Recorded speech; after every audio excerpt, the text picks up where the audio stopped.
생분해 플라스틱, 썩는 플라스틱이라고 불리는 이 제품들은 플라스틱 문제가 점점 커지는 오늘날의 효과적인 대체제로서 많이 소개되고 있습니다. 드디어 우리는 생태계에서 식탁까지 위협하는 플라스틱으로부터 자유로워진 것일까요? 하지만 썩으니 안심하고 사용해도 된다는 생분해 플라스틱의 광고 문구를 우리는 잘 확인해 볼 필요가 있습니다. 우리가 미처 놓쳤을지도 모르는 생분해 플라스틱 이야기, 지금부터 시작해 보겠습니다.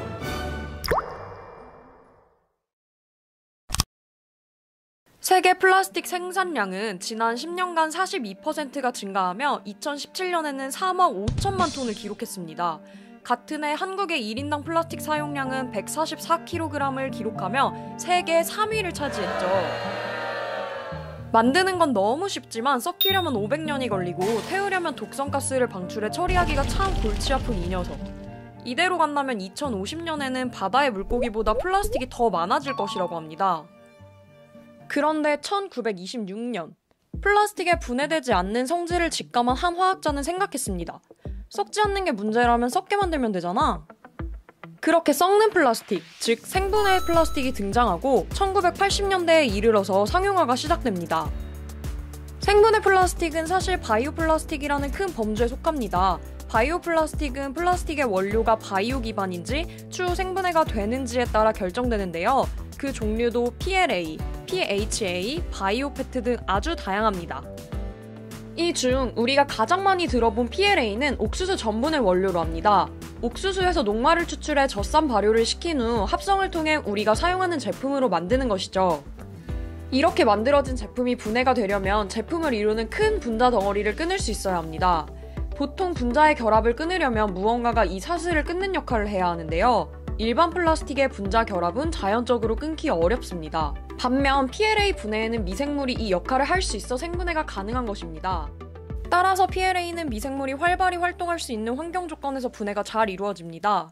하지만 온도 58도 이상, 수분 70% 이상 등의 토양 조건을 만족해야 반년 안에 90% 이상 분해가 완료되는데 사실상 집 근처나 자연에서 이러한 조건을 가진 곳을 찾기란 불가능에 가깝죠. 이런 조건을 갖춘 시설에 PLA를 모아 분해시키면 좋겠지만 아직 한국은 이러한 시스템을 갖추고 있지 않습니다. 아직까지는 생분해 플라스틱이 일반 쓰레기와 함께 처리되고 있어 생분해 플라스틱이 갖는 진짜 이점을 기대할 수 없습니다. 결국 이러한 상태가 지속된다면 생분해 플라스틱에 썩는다는 가장 큰 장점을 이용할 수 없는 것이죠. 하지만 분명한 것은 이 생분해 플라스틱이 일반 플라스틱의 대안이 될 수 있다는 것입니다. 전문가들은 생분해 플라스틱이 앞서 말한 조건이 충족되지 않아도 일반 플라스틱보다 빠르게 분해되며 미세 플라스틱 이슈 또한 현저히 적다고 말합니다. 또한 바이오 원료를 기반으로 하고 있어 매립 및 소각을 하더라도 CO2와 유해물질 배출을 감소시킬 수 있습니다. 현재 생분해에 대한 연구가 활발히 진행되고 있어 어쩌면 얼마 지나지 않아 기성 플라스틱을 정말 대체할지도 모릅니다. 최근에는 기존 생분해성 플라스틱의 문제점을 해결할 수 있는 기술들이 개발되고 있는데요. 네이처에서는 따뜻한 물만 부어주면 상온에서도 일주일 만에 80% 사라지는 생분해 플라스틱을 개발했다고 합니다. 이런 기술적인 측면에 더해 민간 영역에서도 PLA의 수거 시스템을 구축하려는 노력을 보이고 있습니다. PLA 제품을 판매하는 IM그리너는 올해부터 미드웨이 프로젝트를 진행하고 있습니다. PLA가 일반 쓰레기와 함께 버려지는 현 재활용 시스템 안에서 기업 스스로가 판매한 PLA 제품들을 다시 수거하여 이를 자원화할 수 있는 체계를 구축하고자 노력하고 있죠. 지금 단계에서는 수거한 PLA를 이용한 업사이클에 중점을 두고 있지만 앞으로 PLA가 실질적으로 분해될 수 있는 환경 마련에 앞장설 것으로 보입니다.